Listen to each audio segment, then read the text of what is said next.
নমস্কার বন্ধুরা, welcome to election mania channel. আজ আমরা আলোচনা করব ১৪৯ নম্বর কসবা বিধানসভা কেন্দ্র নিয়ে। ২০১৪ সালের লোকসভা নির্বাচনে এই কেন্দ্র থেকে টিএমসির প্রাপ্ত ভোট ৩৮.২%, বিজেপির প্রাপ্ত ভোট ২১.১৫%, বামফ্রন্টের প্রাপ্ত ভোট ২৯.৮৯% এবং কংগ্রেসের প্রাপ্ত ভোট ৬.৬৯%। এই কেন্দ্র থেকে তৃণমূলের সুব্রত বক্সী বামফ্রন্টের নন্দিনী মুখার্জির থেকে ১৫,৪২৬ ভোটে এগিয়েছিলেন। ২০১৬ সালের বিধানসভা নির্বাচনে এই কেন্দ্র থেকে টিএমসির প্রাপ্ত ভোট ৪৬.৫২%, বিজেপির প্রাপ্ত ভোট ৮.৯%, বামফ্রন্ট ও কংগ্রেসের মিলিত প্রাপ্ত ভোট ৪০.৪৯%। এই কেন্দ্র থেকে তৃণমূলের জাভেদ আহমেদ খান বামফ্রন্টের শতরূপ ঘোষকে ১১,৮৮৪ ভোটে পরাজিত করেন।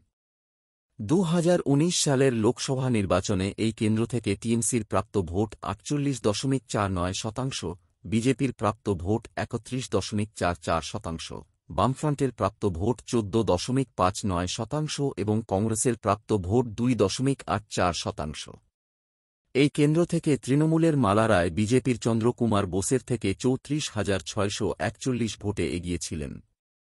২০২১ সালের বিধানসভা নির্বাচনে এই কেন্দ্র থেকে টিএমসির প্রাপ্ত ভোট ৫৪.৩৯%, বিজেপির প্রাপ্ত ভোট ২৫.৮৮%, বামফ্রন্ট ও কংগ্রেসের মিলিত প্রাপ্ত ভোট ১৭.৫৬%। এই কেন্দ্র থেকে তৃণমূলের জাভেদ আহমেদ খান বিজেপির ড ইন্দ্রনীল খানকে ৬৩,৬২২ ভোটে পরাজিত করেন।